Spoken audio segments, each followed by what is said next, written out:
নমস্কার বন্ধুরা, তোমাদের সকলকে স্বাগত জানাই আমার ইউটিউব চ্যানেল মৌমিতা টিউটোরিয়াল হোমে। আজকে আমরা আলোচনা করব চতুর্থ শ্রেণীর আমাদের পরিবেশ বইয়ের 410 থেকে 424 নম্বর পৃষ্ঠার পাঠ্য ও কিছু প্রশ্ন উত্তর। চলো তাহলে আজকের ভিডিওটি শুরু করা যাক। নানা রকম পুরনো বাড়ি। আগেকার দিনের নানা বাড়ি, যেমন পুরনো মন্দির, বাড়ি সুন্দর কারুকার্য করা আছে, সেগুলো আস্তে আস্তে ধ্বংসের পথে যাচ্ছে। এগুলোতে টেরাকোটার কাজ করা আছে। নরম মাটি দিয়ে নানা মূর্তি বা নকশা তৈরি করা হয়, তারপর ওই মূর্তি বা নকশাকে আগুনে পুড়িয়ে নেওয়া হয়। পোড়ালে মাটির নকশাগুলো অনেক দিন টেকে। বেশি তাপে পোড়ালে মাটি শক্ত হয়। শক্ত পোড়া মাটি জলে সহজে নষ্ট হয় না। এইসব মন্দির প্রায় 500 বছরেরও বেশি আগে তৈরি। তখন সিমেন্ট, বালি এইসব ছিল না, তখন ছিল চুন সুরকির গাঁথনি। এবার আমরা নিচের ছকটা দেখে নেব। পুরনো মন্দির, মসজিদ, বাড়ি, গির্জা এলাকায় কোনটা আছে লিখতে বলেছে। তোমাদের এলাকার মতো তোমরা লিখবে। এখানে আমি দিয়েছি বটতলা শিব মন্দির, জমিদার বাড়ি। কী কী দিয়ে তৈরি? ইট, কাঠ, পাথর, চুন সুরকি, লোহা। কতদিন আগে তৈরি? প্রায় 300-400 বছর আগে। কারা তৈরি করেছে? এলাকার জমিদাররা। সেটি এখন কী অবস্থায় আছে? এখন সেগুলো ভগ্নপ্রায়, তবে সংস্কারের কাজ চলছে। জমিদার প্রথা উঠে যাওয়ার জন্য অযত্নে আছে। রাখাল দাদুর জাদুঘর। জাদুঘর কি? জাদুঘরে বিভিন্ন জিনিস সংরক্ষণ করে রাখা হয়। রাখাল দাদুর জাদুঘরে কয়েকটা বই আছে লাল শালুতে মোড়া, ওগুলোকে বলে পুঁথি। পুঁথি তৈরি হতো আয়তকার লাল শালুর ভেতরে দুটো আয়তকার কাঠের পাটাগুলো সরাতে ভেতরে তালপাতা পরপর সাজানো, তার ওপরে নানা রকম লেখা থাকে। এই ঘরটাকে আমরা আমার জাদুঘর, ইংরাজিতে বলে মিউজিয়াম। মিউজিয়াম মানে জাদুঘর, স্কুলের বইয়ে পড়েছ। এবার ছকটা দেখো। পুরনো জিনিস কয়েকটা নাম বলতে বলেছে। পুরনো ডাক টিকিট কী দিয়ে তৈরি? কাগজ দিয়ে। কত বছর আগে? 70-80 বছর আগে। কী কাজে লাগতো? চিঠিপত্র পাঠাতে। পুরনো মুদ্রা তামা দিয়ে তৈরি, প্রায় 100 বছর আগের। জিনিসপত্র ক্রয় বিক্রয়ের করার জন্য কাজে লাগতো। পুরনো পুঁথি তালপাতা দিয়ে তৈরি, প্রায় 100 বছর আগের। আগেকার দিনে পড়ুয়ারা পড়াশোনা করত। আমরা এবার অতিরিক্ত প্রশ্ন উত্তরে চলে যাব। পুরনো বাড়ি, মন্দির কী দিয়ে তৈরি হতো? চুন সুরকি দিয়ে পুরনো বাড়ি, মন্দির তৈরি হতো। টেরাকোটা কি? নরম মাটি দিয়ে তৈরি নানা মূর্তি বা নকশা তৈরি করে তাকে পুড়িয়ে শক্ত করা হয়, এটাই হলো টেরাকোটা। নমিতা পথে যেতে যেতে কী দেখেছিল? নমিতা পথে যেতে যেতে দেখল সামনের দিকে সুন্দর কাজ করা একটি মন্দির। মন্দিরটিতে কী ধরনের কাজ ছিল? টেরাকোটার কাজ ছিল। রাখাল দাদুর বাড়িটি কেমন ছিল?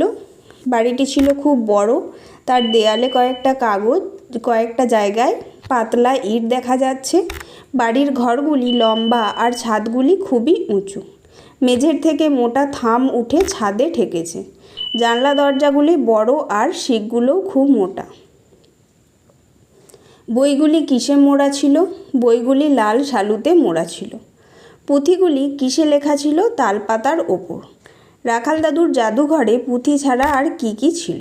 রাখাল দাদুর জাদুঘরে পুঁথি ছাড়া মাছ ধরার জিনিসপত্র, বাঁশের তৈরি একটা লম্বা খাঁচা, পুরনো দিনের বাজনা, মাটির বাসনপত্র, গয়নাগাটি ইত্যাদি। এবার আমরা স্থাপত্য ভাস্কর্যে চলে যাব।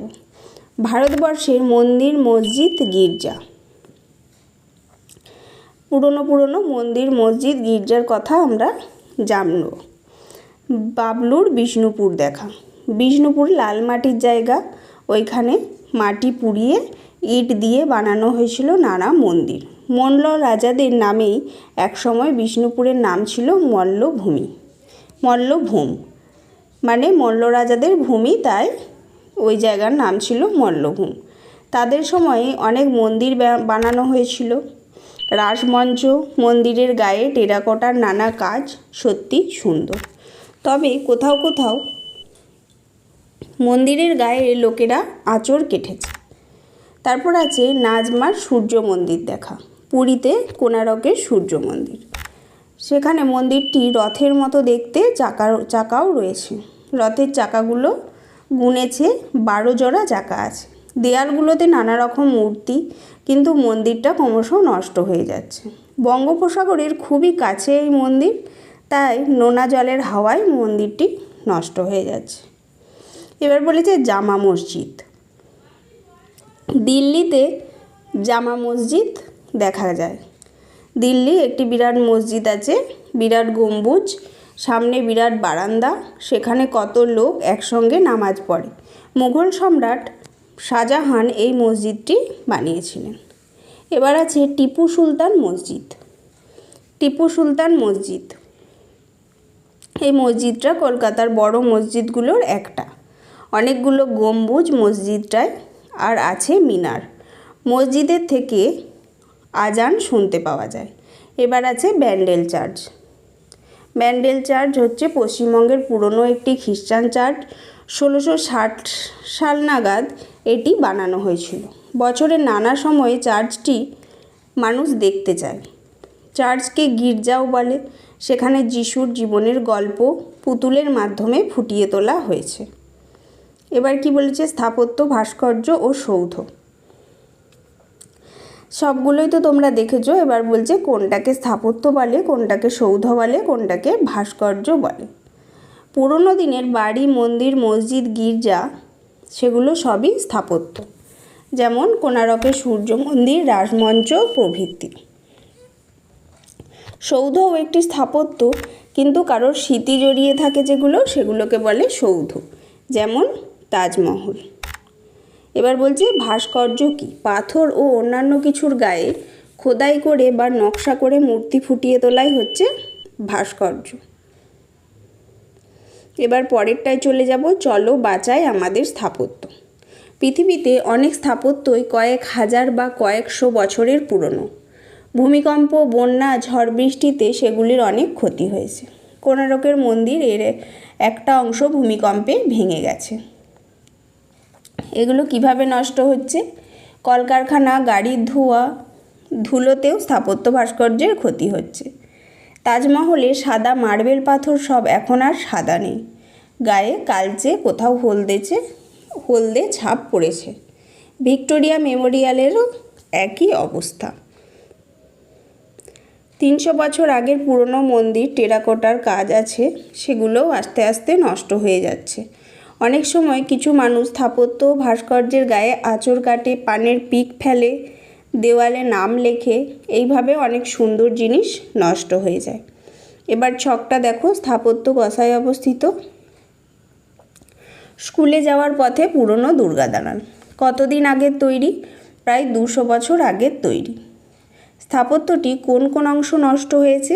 দালানের চূড়াটা কিছুটা ভেঙে পড়েছে, বাইরের প্লাস্টারটা কিছুটা অংশ ছেড়ে গেছে। কি কি কারণে নষ্ট হয়েছে? দীর্ঘদিন সংস্কার না হওয়ায়, রোদ, ঝড়, বৃষ্টি ইত্যাদি কারণে। স্থাপত্যটি রক্ষা করার জন্য কি করতে হবে? সংস্কার করতে হবে। তুমি কি করতে পারো? মিস্ত্রি ডেকে প্লাস্টার বা রং করার ব্যবস্থা করা যেতে পারে। এবার কি বলেছে?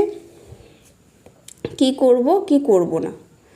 যতটা সম্ভব এলাকা পরিষ্কার পরিচ্ছন্ন রাখার চেষ্টা করব, আর এলাকার মানুষদের স্থাপত্য ও ভাস্কর্যের গুরুত্ব বোঝাবো। কি করব না? এলাকাটি নোংরা আবর্জনা ফেলবো না, স্থাপত্যের গায়ে কোনো লেখা বা আঁচড় কাটবো না।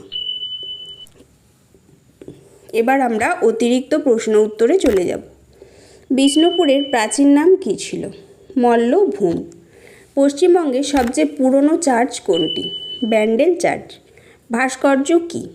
পাথর ও অন্যান্য কিছুর গায়ে খোদাই করে নকশা মূর্তি ফুটিয়ে তোলাই হলো ভাস্কর্য।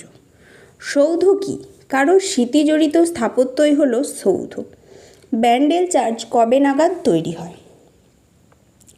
1660 খ্রিস্টাব্দ নাগাদ তৈরি হয়। টেরাকোটা কি? নরম মাটি দিয়ে বানানো নানান মূর্তি বা নকশা তৈরি টেরাকোটা বলে। নাজমা কোথায় বেড়াতে গিয়েছিল? নাজমা পুরীতে বেড়াতে গিয়েছিল। প্রাচীন স্থাপত্য ভাস্কর্য কীভাবে ক্ষতিগ্রস্ত হচ্ছে? বিভিন্ন প্রাকৃতিক কারণে এবং মানুষের দ্বারা সৃষ্ট কারণে প্রাচীন স্থাপত্য ভাস্কর্য ক্ষতিগ্রস্ত হচ্ছে। ঝড়, বন্যা, ভূমিকম্প ইত্যাদি প্রাকৃতিক কারণে ভাস্কর্য ও স্থাপত্য নষ্ট হচ্ছে। আবার আমরা মানুষেরা বিভিন্ন স্থানে স্থাপত্যের গায়ে আঁচড় কেটে দাগ করে ক্ষতিগ্রস্ত করছি। কোণারকের সূর্য মন্দিরটি কোথায় অবস্থিত? ওড়িশা রাজ্যের পুরীর কাছাকাছি। কোণারকের সূর্য মন্দিরের সংক্ষিপ্ত পরিচয়। কোণারকের সূর্য মন্দিরটি একটি বিরাট রথের মতো দেখতে। মন্দিরটির 12 জোড়া চাকা রয়েছে। দেয়ালগুলিতে কারুকার্য ও নানান মূর্তি খোদাই করা আছে। বর্তমানে এটি বিশ্বের ঐতিহ্যপূর্ণ স্থান। জামা মসজিদ কোথায় অবস্থিত? এটি কে তৈরি করেন? জামা মসজিদ দিল্লিতে অবস্থিত। মোগল সম্রাট শাহজাহান এটি তৈরি করেন। টিপু সুলতান মসজিদ কোথায়? এর পরিচয় দাও। টিপু সুলতান মসজিদ কলকাতায় অবস্থিত। এটি কলকাতার বড় মসজিদগুলির মধ্যে অন্যতম মসজিদ। এখানে গম্বুজ ও মিনার রয়েছে। স্থাপত্য কাকে বলে? পুরনো দিনের বাড়ি, মন্দির, মসজিদ, গির্জা এগুলোকে স্থাপত্য বলে, যেমন বিষ্ণুপুরের রাসমঞ্চ। সৌধ কাকে বলে? সৌধ হলো এক ধরনের স্থাপত্য, তবে সৌধের সঙ্গে কারোর না কারোর স্মৃতি জড়িয়ে থাকে, যেমন তাজমহল। ভাস্কর্য কি? পাথর বা অন্য কিছুর গায়ে খোদাই করা নকশা, মূর্তি ফুটিয়ে তোলার কাজই হলো ভাস্কর্য। কোণারকের মন্দির কিভাবে ক্ষতি হয়েছে? কোণারকের মন্দিরের একটি বড় অংশ ভূমিকম্পে ভেঙে পড়েছিল। এই মন্দিরটি সমুদ্রে নোনা জলের হাওয়ায় নষ্ট হয়ে যাচ্ছে। কী কারণে তাজমহল ও ভিক্টোরিয়া মেমোরিয়ালের মতো স্থাপত্য নষ্ট হতে চলেছে?